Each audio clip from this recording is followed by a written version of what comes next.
So we've already seen this expand from the, I believe, 5-6 computers that we purchased with software through NACCE and the Radcliffe Foundation and Pitch for the Trades to another 4 through a state grant, and then another 2 for our health sciences department. So now we're not just looking at manufacturing equipment, we're looking at diesel engines, we're even looking at hearts. Welcome to Forward with NACCE, Inspiring Entrepreneurial Action, a podcast that shares the stories of everyday entrepreneurs, entrepreneurial leaders, and the communities that support us.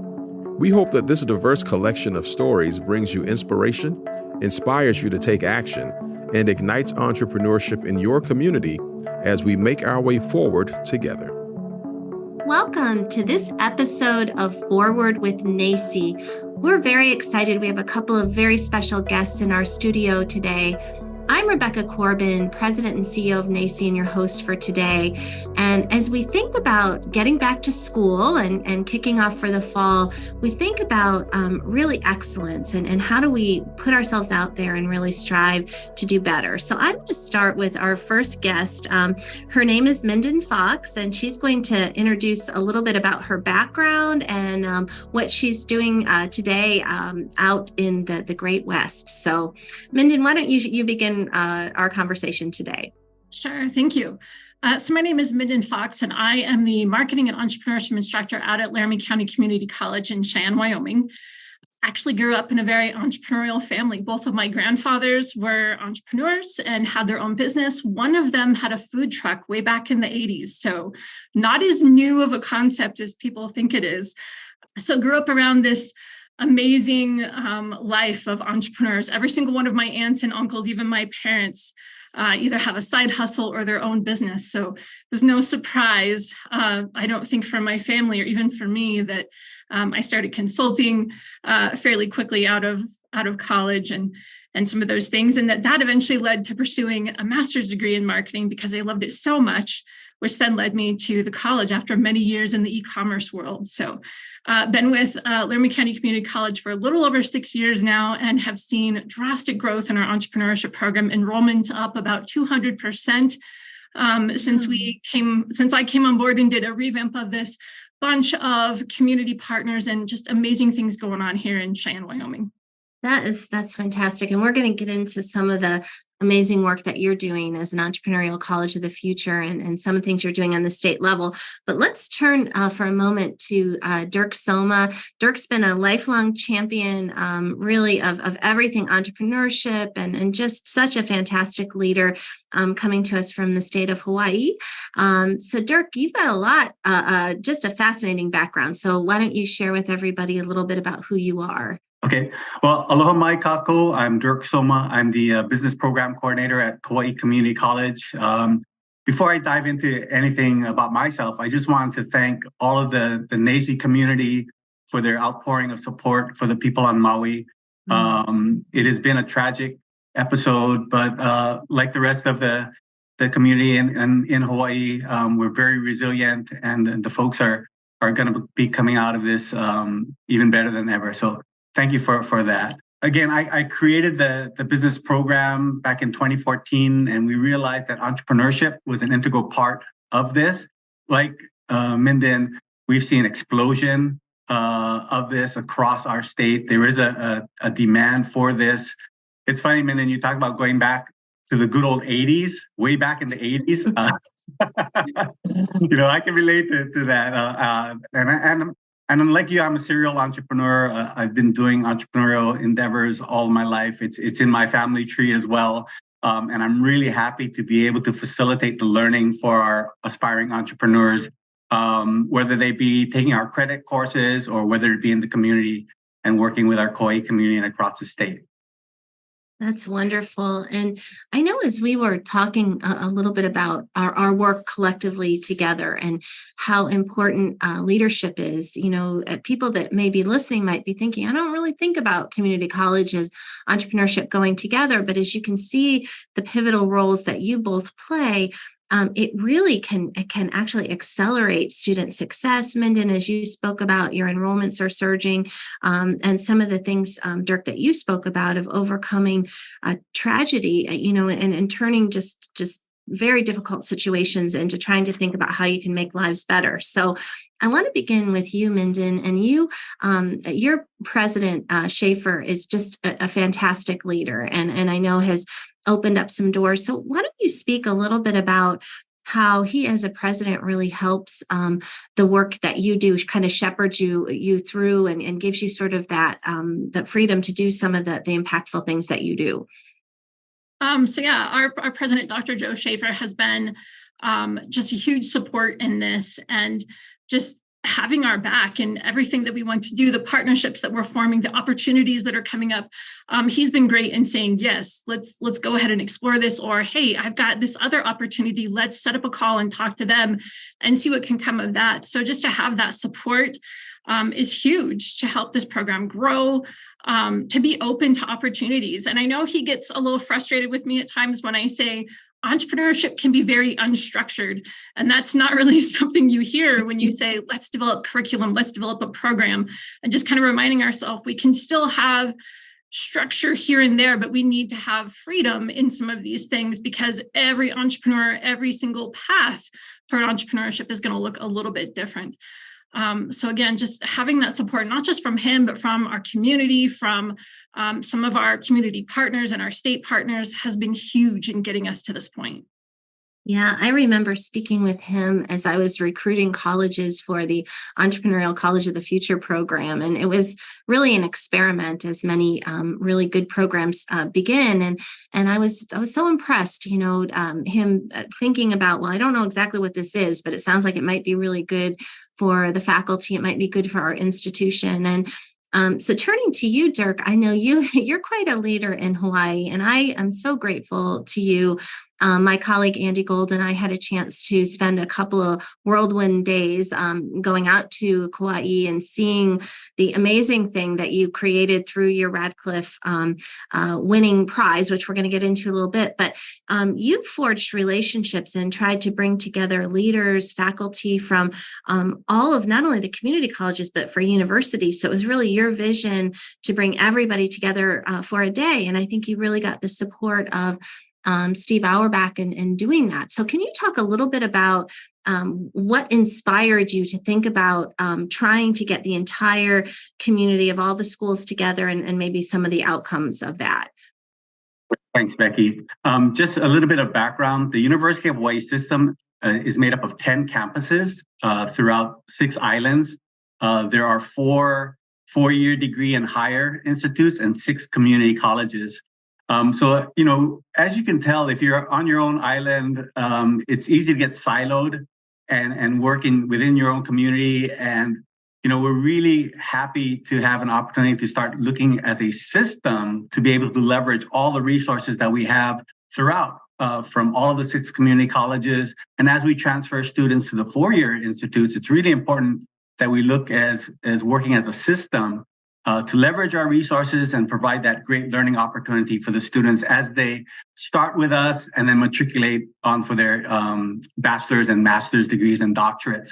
So it was an opportunity to think holistically about entrepreneurship education and the opportunities that we can provide our learning community that inspired me to reach out and start collaborating with folks across the community colleges, my colleagues there, as well as the relationships that we have with the Pacific Asian Center for Entrepreneurship at the University of Hawaii, within the Scheidler College of Business there. And then Steve Auerbach, who you mentioned, with the Office of Commercialization and Innovation, who taken another step forward with patents and copyrights and those kinds of opportunities, and then leverage the kind of capital that our startups need to expand and get their business concepts going. So it was a collaboration of everybody. I think everybody kind of had that mindset across the system. It was just that impetus to say, hey, let's start working together, guys. Yeah. And I think, just being there and seeing everyone in action and thinking about, sort of this diversification, because Hawaii is such a beautiful, beautiful state, so many islands, so many people want to visit there and learn about that. But at the same time, diversifying the base of opportunities for people. So it was a really impactful thing. And one of the things, as you both know, because you're winners of part of the Radcliffe Pitch for the Trade, so you're part of that alumni group, which is pretty distinguished. So just for listeners that may not be aware of this, the Radcliffe Foundation has generously sponsored a pitch competition for many years, offering $150,000 for innovative ideas where entrepreneurship and innovation can be infused in a broad array of pitch for the skilled trades. And it goes goes from welding to cybersecurity to cosmetology. Think of just anything that you might create. And I'm going to start with you, Minden, because I was really touched by the last competition because, everybody's coming out of post-pandemic. It's difficult, the timing, and you were really kind of the champion, kind of working as the point person at your school to make sure that your project crossed the finish line. Not only did you cross the finish line, but you won, and that was really impactful. So share with people what was your project idea? And what was that experience like to get up on a stage and pitch for a prize, cash prize that you could take home? Absolutely. Thanks. So our project was a augmented reality system that we were incorporating into our new manufacturing center. The equipment is called Z-Space. And basically allows our manufacturing students to look at a piece of equipment or a part on a piece of equipment and literally take it apart. It's like wearing 3D glasses, but with no 3D glasses. It literally projects the part out to you, lets you take it all apart, lets you rotate it. There's even a feature that allows them to see as like fluids or oil or whatever is flowing through that piece of equipment. This is what it should look like. So instead of having to go in and literally take entire pieces of equipment apart or to say cut an engine in half, this allows you to do that without destroying or having to worry about putting something back together. And what we found is that there's so many more applications with the software that Z-Space allows.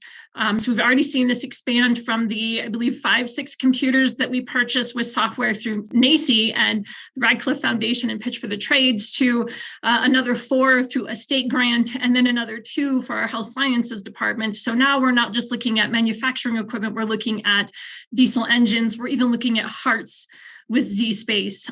So it's grown significantly just from that award and being able to bring it to our campus and show others in the community that this is what we can do with this. And I think I would add to it that we looked at the Pitch for the Trades winners the year prior and said, wow, we're doing so much of those same things on our campus. There's no reason that we can't compete and do well here. So we really kind of looked at what is one of the most innovative things we're trying to do here on campus or trying to bring to campus. And the judges kind of resonated with that and said, this is one of the most innovative things we've seen.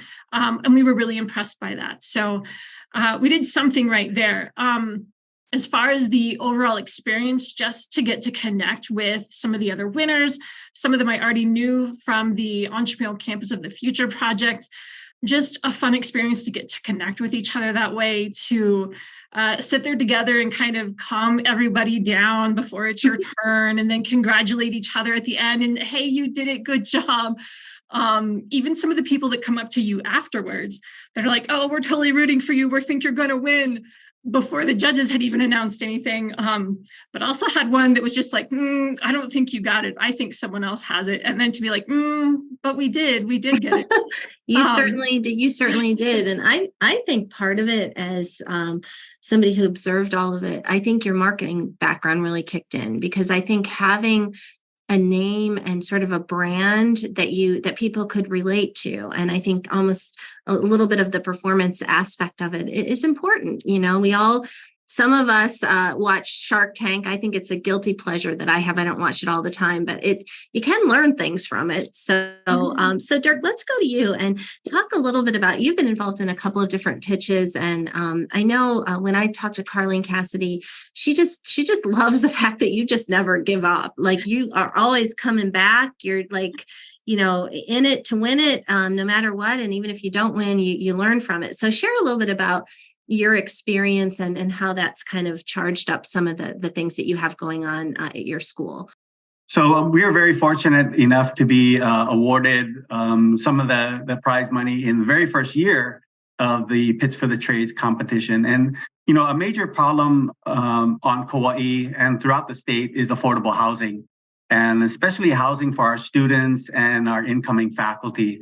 So we worked with our Building Construction Trades Technology program to envision a sustainable community and how would we develop that for faculty and student housing on our campus. We do have some land there, so we were able to work with those students in creating dorm rooms that would be sustainable and looking at ways that we could integrate waste treatment. How could we develop a garden on campus? How could we make it a closed and sustainable community? So that was the project. And we were very fortunate to be able to share this with our donors. When we got back in December, we had been awarded in October. In December, we pitched it. We shared it with our donors, and we had a donor step up and say, "Oh my gosh, I love this. What do you need?" And she more than matched the Radcliffe Award. So that gave us the funding that we needed to actually develop a prototype of the dorm rooms. And that's what, you and Andy got to see, Becky. Yeah, it was cool. It was really, really cool. What's exciting about it is when I hear you all leaders across the country come up with these ideas, and then we get a chance to see it. Like your sample that you had right there on your campus is something that wouldn't exist. And not only that, but I think something that's very important to Carleen Cassidy, the CEO of the foundation, is that it spurs on local support, because obviously on a national level, we don't want to own everything. We want to kind of start the flame, ignite the spark, and then, you all continue to build on that. And I think that's fantastic. So I know our time is running a little bit short, but I do want to ask you both. I'd love to hear if people want to learn more about your college, about the programs, if even they want to connect with you. Let us know how they can do that. We'll start with you, Minden, and also maybe just end with a word of what are you excited about for the future? What do you feel hopeful about as we all do this work together? And then we'll go to Dirk, and you can do the same. So I guess to connect with us, LCCC is all over social media. Facebook, Twitter, YouTube. We're on LinkedIn. I'm the same. Reach out to me on LinkedIn. Look at our entrepreneurship page. Send me a message there. As I kind of think about the future and what's going on, we've just seen an absolute burst of entrepreneurship in Wyoming and in our corner of the state. So now we're being tasked with projects like a strategic plan to envision what does entrepreneurship look like at LCCC by 2030. We're looking at a partnership with the governor and our 7 community colleges and 1 state university, and saying, how do we expand innovation across the state, and what can we help fund tied to innovation? And that's broken up into a couple different areas, with entrepreneurship being one. And even from within that, they're saying, with areas that are seeing success, saying, LCCC, how can you become a hub of entrepreneurship? What can we do to help you? And so those are some of the big projects going on that we're super excited about, and looking at like ecosystem development, building mentorship networks, and kind of building on what we're already doing. So that's fantastic. Dirk? I was saying that one of my professors told me when I was going through my graduate degree program, and he said, it's hard to be a prophet in your own land. True. True.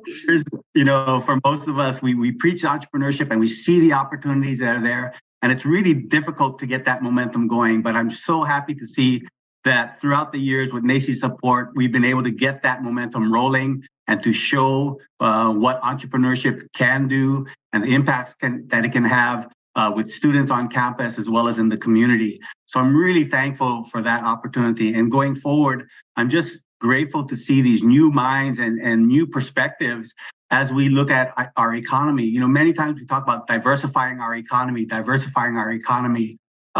Yet in Hawaii, we only have so much land, and we have some comparative advantages that we really have to look at. Maybe not so much diversifying our economy by bringing in new industries, but looking at the ways of how do we change the operating systems of the current industries which are driving our economy and which will be the drivers going forward. So it's just taking that mindset shift, and these young entrepreneurs are taking that to heart as we go forward. So that's what gives me a lot of hope and optimism going forward. And with NACCE support, we're looking to do that across the state. Yeah, I appreciate you so much, both of you. And for those who may not know, NACCE's mission is to advance entrepreneurial mindset and innovative action among our members, our growing member of 370 community colleges and universities. And we do it by engaging in projects like the Pitch for the Trades and many, many other things, because it's not just talking about it and thinking about it, it's stepping up on the stage and doing it. So I congratulate both of you on behalf of our board and all of our members. I look forward to seeing you in Nashville, and I hope that you have a wonderful day, and the people that are listening to this episode will take entrepreneurial action in their communities. Thank you for joining us today. We hope that you will continue to explore the many ways to define entrepreneurship with NACCE as we celebrate opportunity, failing forward, and success, learning from one another along the way. Subscribe to this podcast on your favorite platform and follow at NACCE on social media, and learn more about us at nacce.com/podcast. Stay tuned for a new episode each week. We look forward to making our way forward together with you.